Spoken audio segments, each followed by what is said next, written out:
and thank you, Wafa, for inviting me to this conference. I'm really delighted and deeply honored to be sharing one or two things about student-centered learning.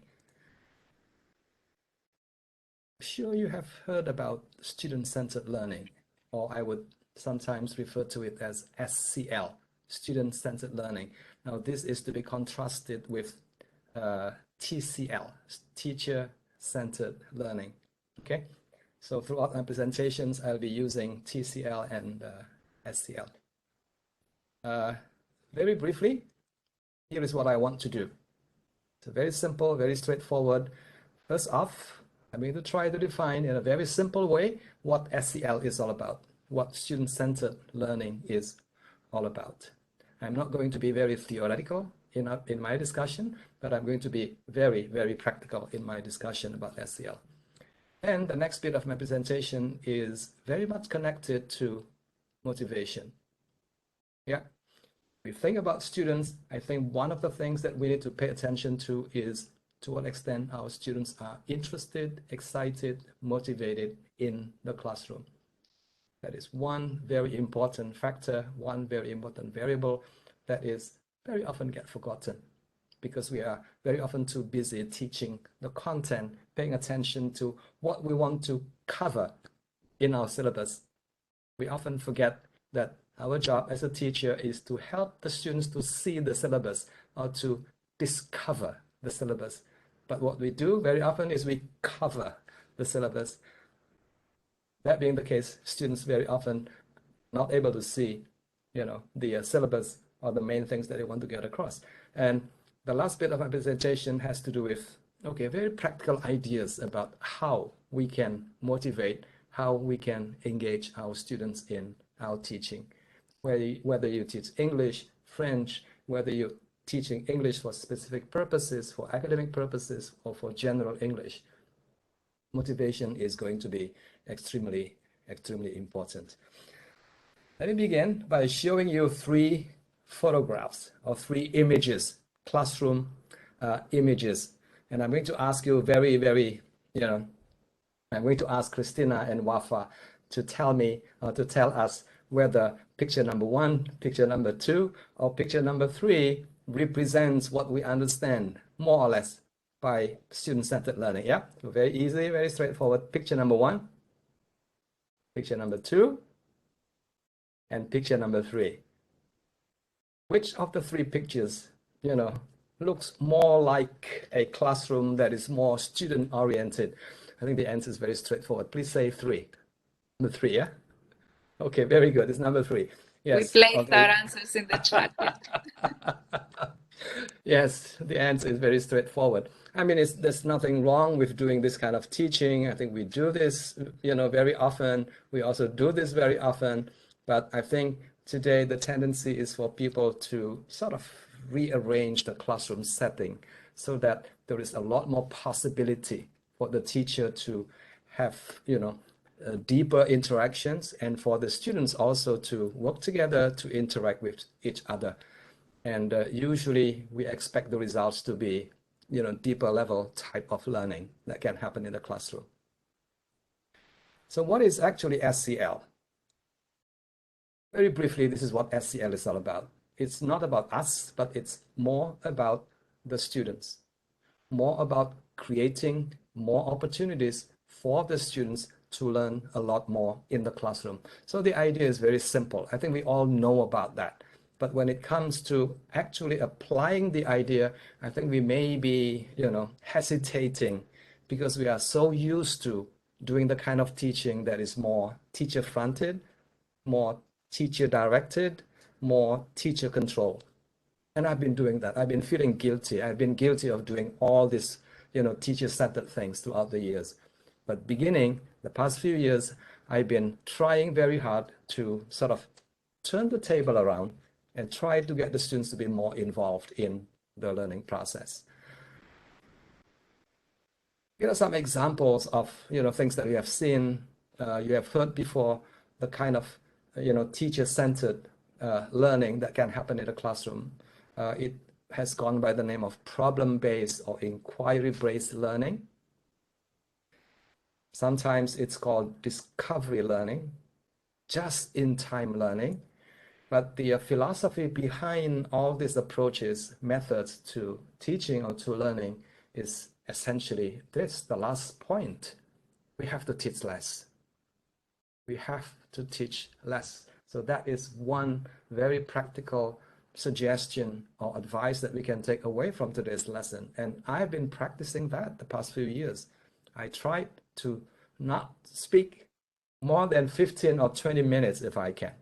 And then allowing my students to do a lot more learning, do a lot more exploration, do a lot more thinking and exploring in the classroom.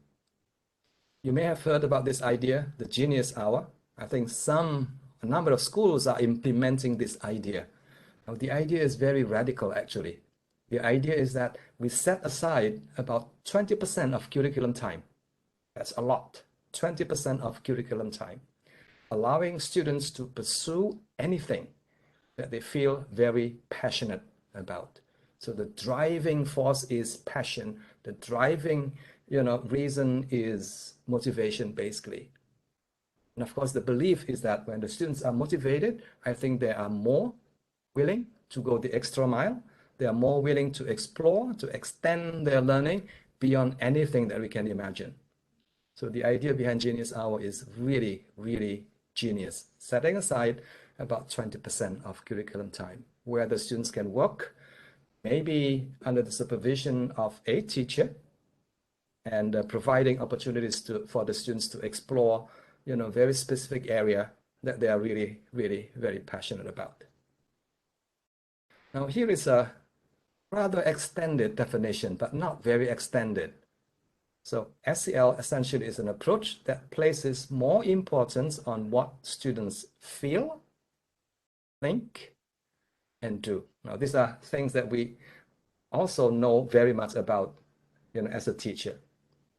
How the students feel, what they think, and what they do, more than what the teacher does. Yeah, so 3 elements which I'm going to explain very briefly. Feel. That's the emotional part of learning. To continue asking ourselves, are my students feeling curious when they are in my classroom? Curiosity is extremely important when it comes to student-centered learning. It is curiosity that drives learning. In addition to that, we also need to ask this question, are my students happy in my classroom? Are they feeling safe emotionally? Are they able to learn more because they don't feel anxious, they don't feel threatened because their ideas may not be appreciated by the teacher or by the other students? Is my classroom a low-stress classroom or a no-stress classroom? I think that is one important consideration in terms of thinking, because feeling is just one side of the story. In terms of thinking, we need to continue asking ourselves, are we engaging students in making all types of connections, multiple connections during the lesson that we are doing? Are we also providing opportunities for students to construct, not just to listen and understand from what we are saying, but to construct and reconstruct and co-construct knowledge that is being presented in the classroom?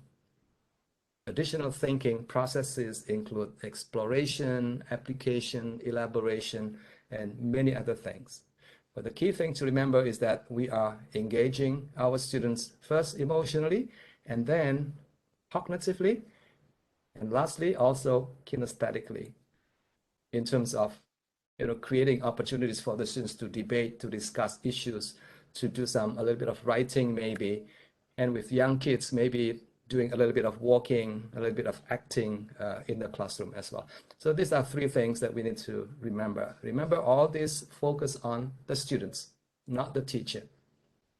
Just to contrast what usually happens between SEL and TCL. In a teacher-centered classroom, the teachers usually talk a great deal. Surprise, surprise, most recent studies show actually that teachers or teacher talk accounts for more than 80%. Wow, that's way too much in the classroom. And the teachers are usually engaged in deeper level of processing. Yeah, they read, they prepare, they sort of, try to formulate and reformulate ideas for the purpose of presenting it to the students. So it is the teacher who gets very excited, who also do a lot of thinking. What about the students? Are the students doing the same thing? We hope so. We pray very hard that they also do the same thing, but the reality, a lot of the students just listen passively. And because of that, the processing, the mental processing that happens is usually quite shallow. Yeah, they learn something, but it's not very deep. And most of the time they feel bored. Yeah. So one way to avoid boredom in the classroom is for us not to talk more than 20 minutes or so at any one time, and allowing the students to think, to explore ideas in the classroom. If you compare these two, teacher-centered and student-centered learning, who learns more, the teacher or the students? Wafa? The teacher or the students? This is a yes/no question, very easy. The teacher or the students? Please say the teacher. The teacher. Yes, absolutely. Absolutely. And this idea has been floating for a lot of, for many, many years. To teach actually is to learn 2 times. And that is very true. Teachers get smarter, but the students are not, necessarily getting smarter. So teaching is important. If we get the students to actually teach their peers, I think they get to learn a lot more than when they just listen to you talking or explaining things. So these are some of the thinking that can happen, when the teachers are teaching in the classroom.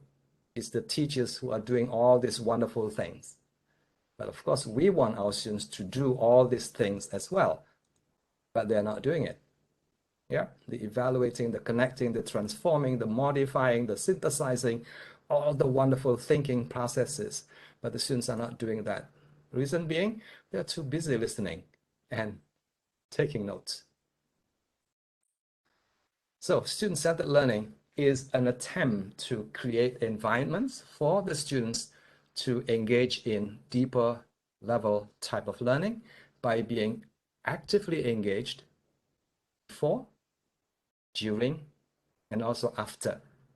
Now, this is a radical, not very radical idea. The idea has been around for many, many years. But what we want to consider doing now is to engage students mentally, physically, and also emotionally before, during, and after. It's a very simple idea, but this idea actually came from this quote. Christina, do me a favor, and can you read this out loud for the audience? Education. Education should be perceived as a continuing reconstruction of experience. That's the key word, continuing reconstruction. In a very simple word, that is before, during, and after. So the after thing is also very important. Do you know who said this? I know you just said that, Christina. It's not you, it's not me, it's this guy actually, John Dewey, considered to be the father of education. And he said this like maybe almost 100 years ago.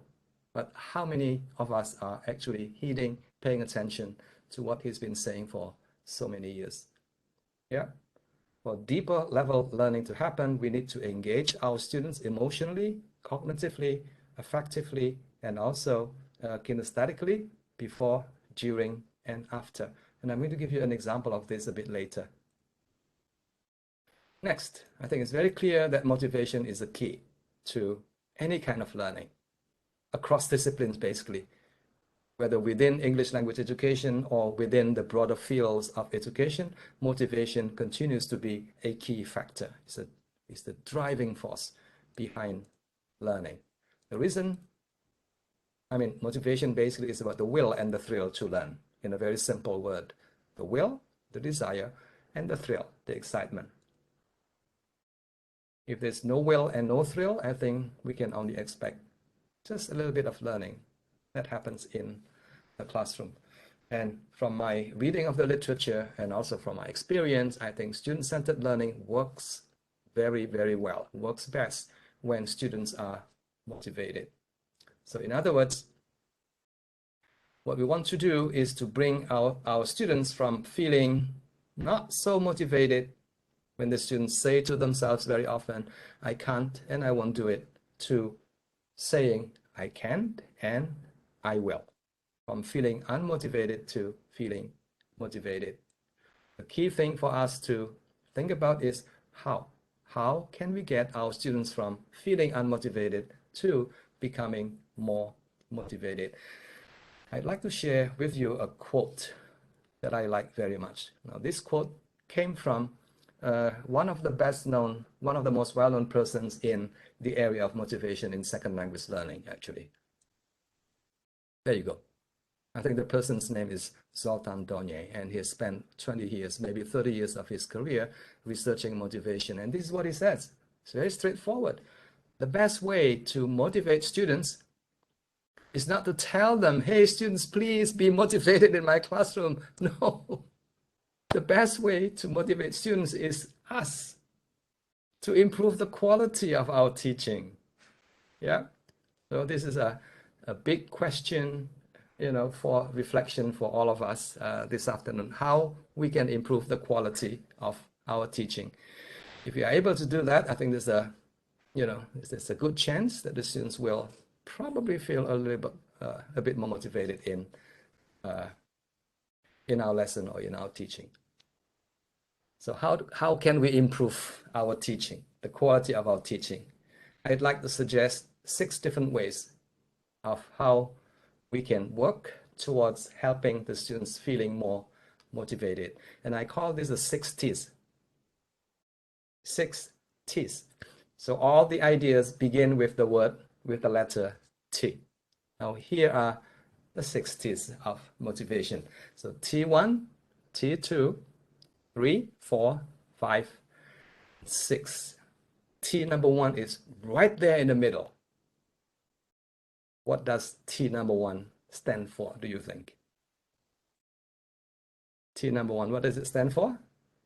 Yes, you're right. It's us, the teacher. Sure. Teacher is probably one of the most important T's in the scheme that I'm sharing with you. T1 is the teacher. T2, the way we teach. T number 3 is the teaching materials. T number 4 is the task that comes with the teaching materials. And T number 5 is the test. And finally, the last T is technology.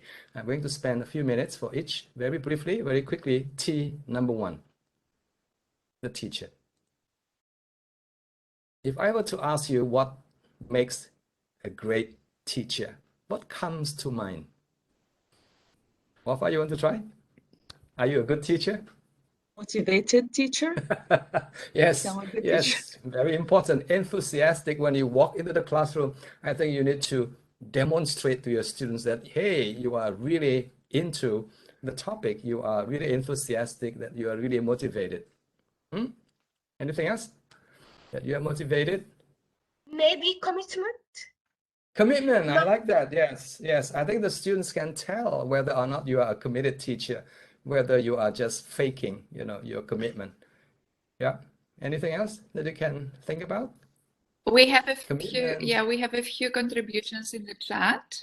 So Yes. Weidu says that the teacher needs to be able to understand what the students need.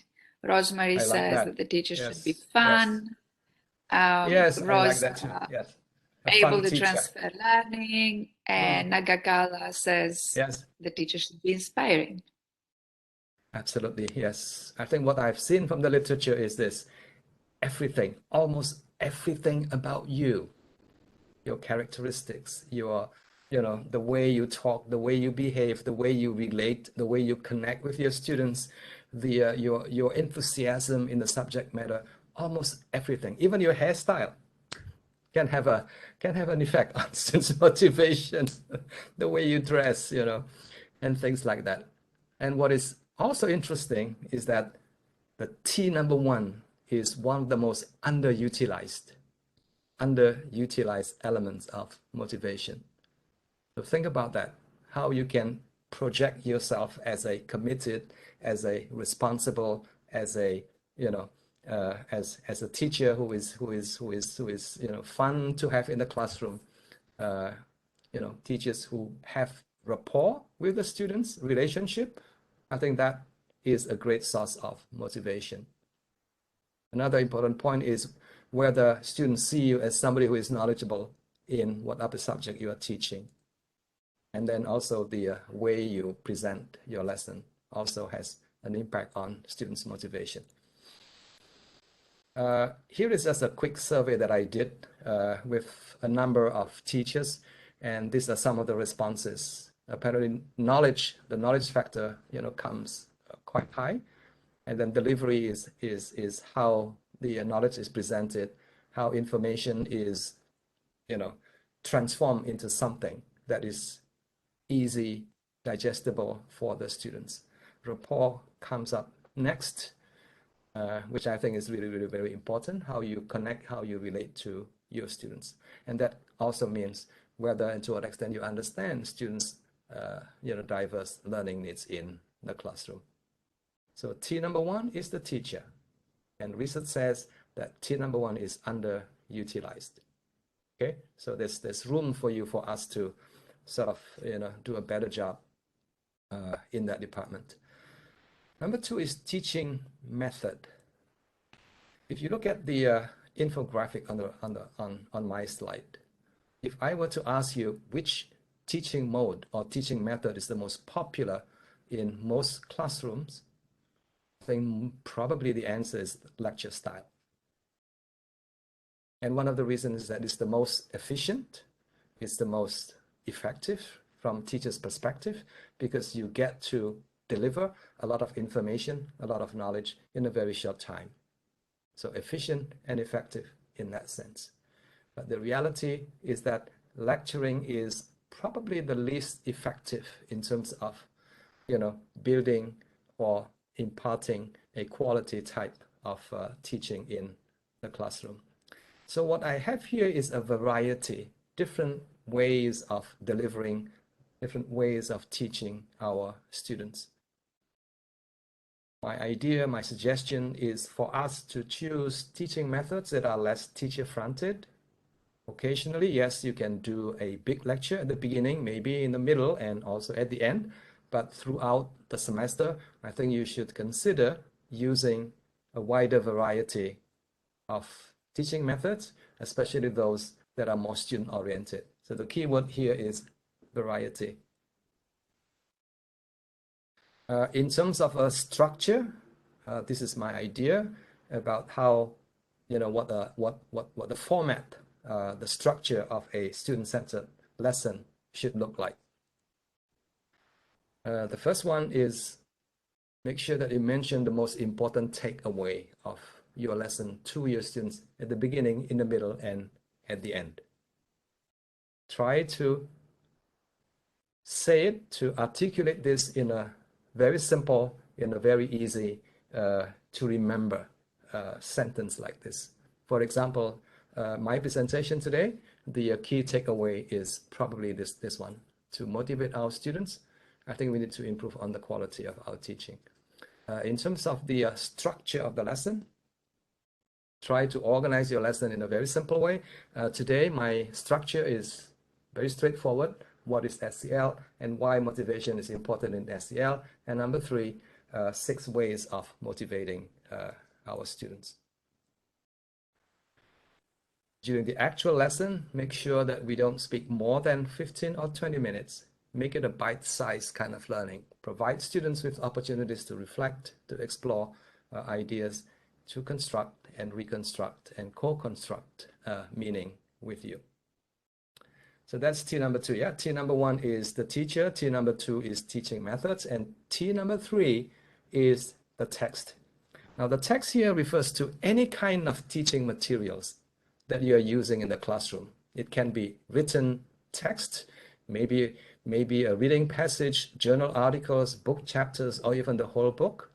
It can also be video materials, or other, sources of materials from the internet. But the key thing to remember is this: in the absence of interesting texts, very little is possible. I think that is something that we need to remember. Yeah, we tend to think that, well, I'm going to be using this textbook, and it's up to the students whether they like it or not. I think there's a lot of things that we can do to make our text teaching materials more interesting. A few considerations. Number one, the content will have to be interesting, compelling if possible. I think Stephen Krashen mentioned about the word compelling earlier on, maybe yesterday. Compelling means the content is interesting, exciting. Number two, more importantly, the content will have to be comprehensible and also at the right level, essentially, in terms of content and also in terms of language. Now, what do I do to get my students excited about my teaching materials? Yes, I use textbooks, academic textbooks. I use book chapters for my teaching, and I use journal articles as well, because I teach pre-service teachers, those who are preparing to become English language teachers. So they need to understand more about the content of professional literature or academic literature. But in addition to using academic texts, I also use text from popular genre. So these are texts from TED talks, from Edutopia, or from other educational websites. And I find that these sources of materials can be a springboard for the students to continue reading the more academic, the more challenging text.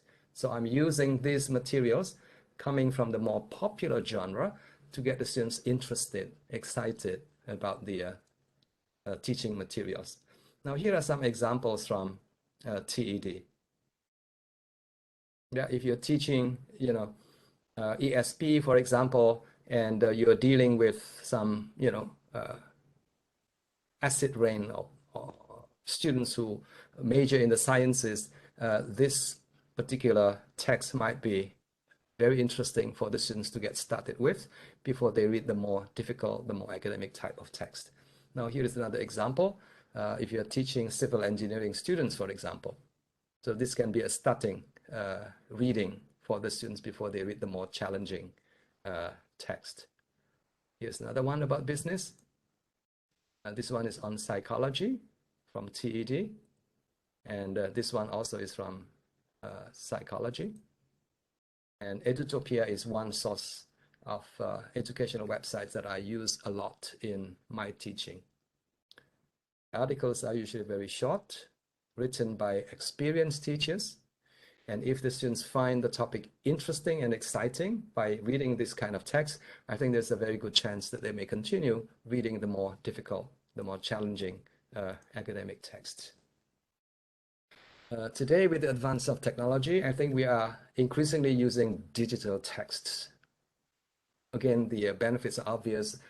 Digital texts are more shareable, they are more interactive as well. They are also annotatable, just like printed materials. You can write on it, and you can also insert activities and tasks using applications such as Edpuzzle.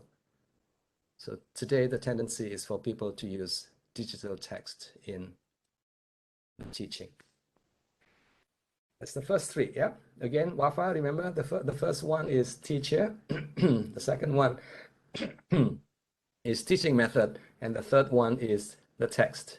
Next is the task. Yes, the text is important, but in order for our students to get into the gist, the heart of the reading materials, I think we need to design a very, very engaging task. The kind of task that get our students to really think very deeply about the topic. The 5E model that I'm sharing with you now is one model that you can consider. 5 E's altogether. The first one is engage. The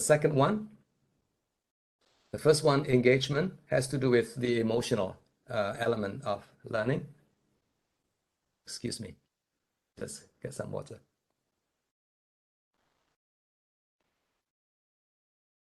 The next three E's have to do with engaging students in their thinking process, in a deeper level of thinking process, as they explain, explore, and elaborate on the content. And finally, the last one has a very strong metacognitive component, evaluate. So students are given opportunity to assess, to evaluate, to review their own learning.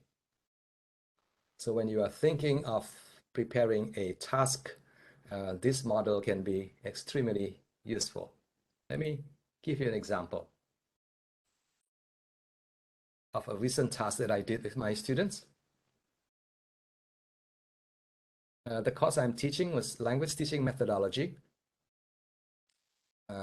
Small class, about 20 students, most of whom are international students. And the course deals with the theory and practice of language teaching. In one of the lessons, I focus on teaching vocabulary, or the way to teach vocabulary in the language classroom. And the design of my lesson, if you recall from my discussion early on, there's a before session, there's a during session, and there's an after session. So I make this very clear to the students that they will have to do something before they come to my class. And during the class session, they will be engaged in a lot of discussion, a lot of debate and all that. And after the session, they also need to do something. And the goal of this particular lesson was for the students to spend time working together, exploring, doing a lot of thinking, and eventually they need to come up with a set of principles for teaching vocabulary. So that is the final learning outcome. This is what happens before they come to class. They have to read, watch videos, and all that using a very simple application called Wakelet. And during the lesson, I spend like 15-20 minutes, providing an overview of the nature of vocabulary learning, and essentially engaging the students in a lot more discussion during the face-to-face meeting. And after the session, the students spend time working on a Google document where they can continue working on things that they have learned, which eventually they put together their thoughts in a short paper that results from the very extensive discussion that happens before, during the lesson. So this is more or less what happened before. So before the lesson, the students already spent time looking at, understanding, writing, exploring, reflecting on what they already know and what they learned from the reading and from the viewing of the video materials.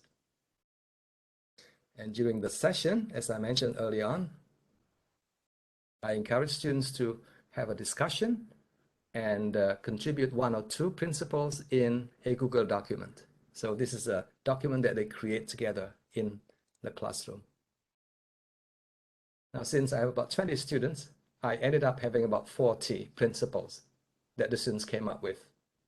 The next step is very interesting because I asked students to have an open debate, open discussion on which principles can stay and which principles have to go. So there's a lot of learning, there's a lot of exchange of ideas during the discussion and during the debates as well. My role is essentially as a moderator, as a mediator during the whole discussion. And after the lesson is over, I ask a couple of, maybe about 5 students to volunteer to put together a list of about 10 to 12 principles. Yeah, and they're involved in writing, reviewing, and also editing. They also write a short introduction and a short conclusion. And this is the final product. It's a very nicely written piece of product which demonstrate what they have learned, during, before, during, and after the lesson is over. And at the end of it all, They get to see their product in social media for the world to see. Okay, so that is T number 4, which is task. So the key thing to remember is we need to engage our students in exploring, in explaining, in elaborating, and also in producing some kind of a joint learning in the form of maybe a document or a book project like the one that I shared earlier on. The next one is test. Now this one is a little bit tricky. The test. How can we make the test motivating? The idea is we can if we focus on not assessment of learning, but assessment for learning.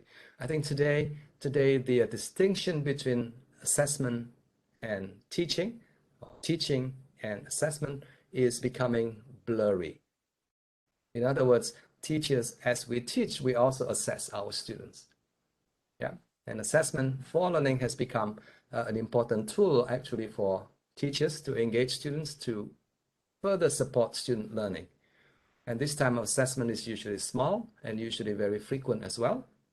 And it's done using multiple different ways. Now, here are some examples. Yeah, if you go to the internet, for example, and Google this title, you'll be surprised at the number of possibilities out there. How we can support students' learning using multiple different ways of assessing, of supporting, of helping students to represent their understanding. Now, here's another one that I saw recently. 50 brilliant ideas of how we can use formative assessment strategies. You know, one group of the strategies are visual in nature, and another group involve a lot of discussion, and one other group involves just a very simple kinesthetic gestures. Yeah, so you might want to Google this later after the session. The last one, I'm getting to the end now. Technology. Yes, I think we all know that technology is going to stay with us for many, many years to come. Yeah. The kind of learning that happens in the classroom can be blended, a mixture of synchronous and asynchronous learning. The question for us is this. Again, I'm going to throw this question to you. Does technology improve learning? It's a tricky question. Christina, you're nodding your head.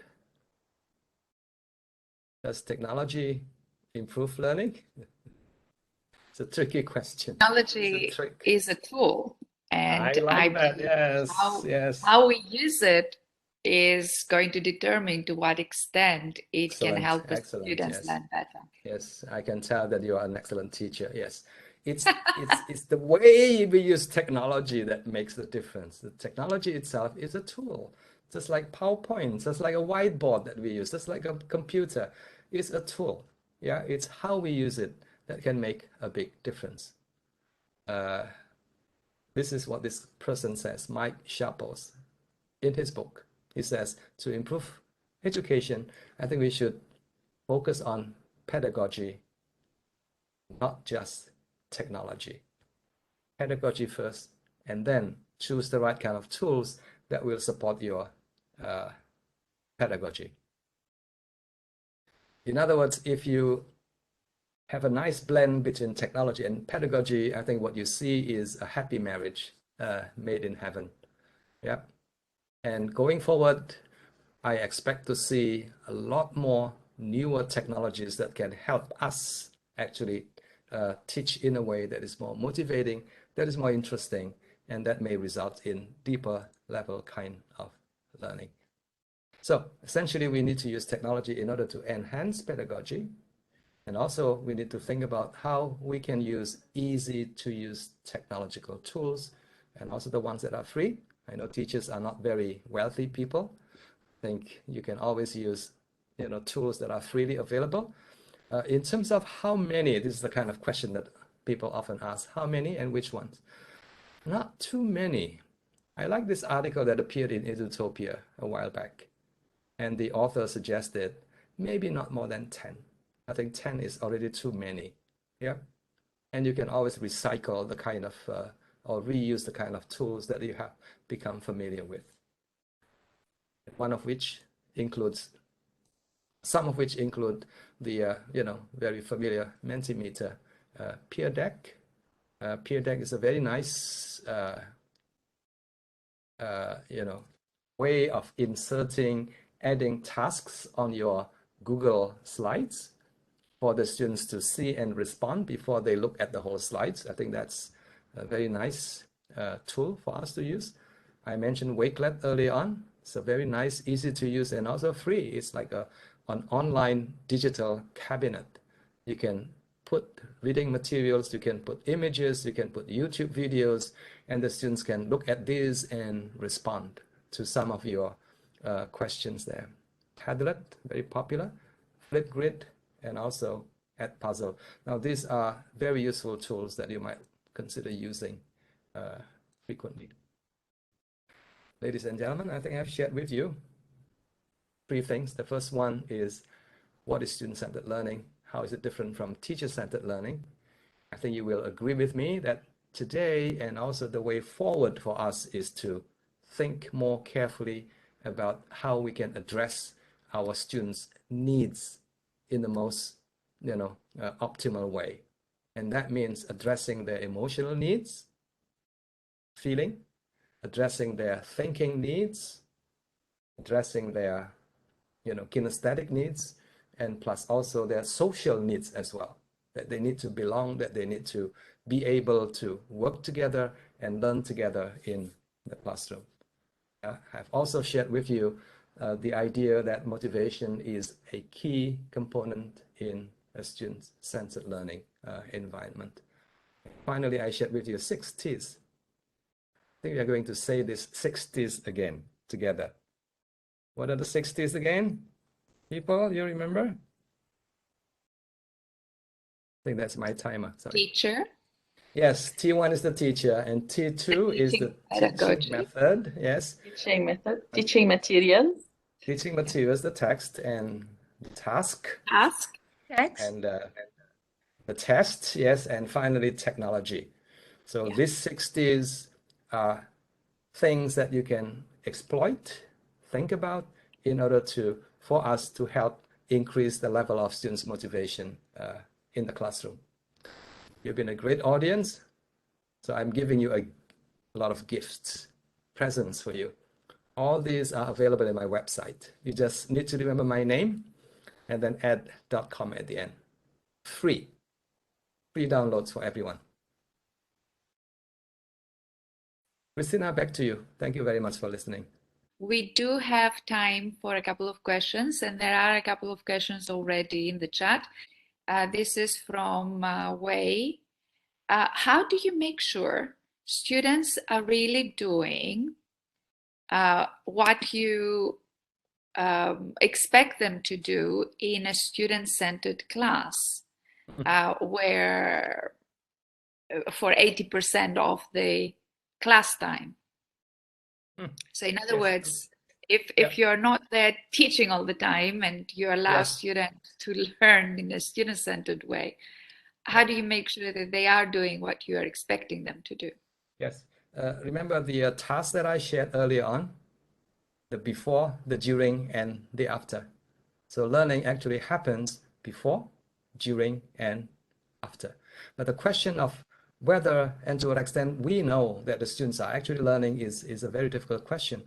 In the same way, when we ask the question that in a teacher-directed lesson, when we speak for 1 whole hour, for example, how do we know that the students actually learn?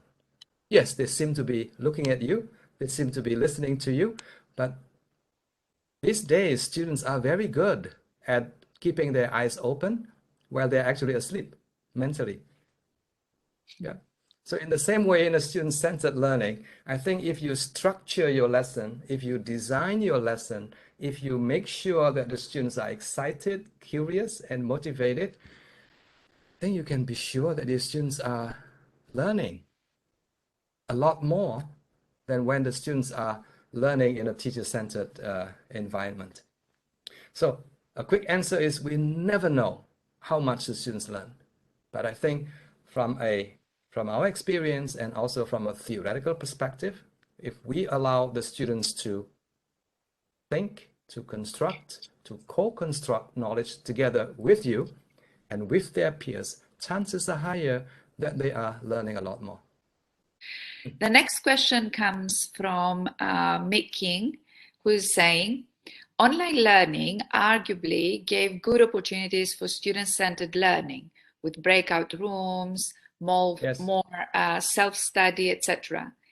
As we return to the end of the pandemic classroom, with its at times limiting policies on physical interaction, for example, group work compromised by a rigid seating arrangement like a lecture theatre.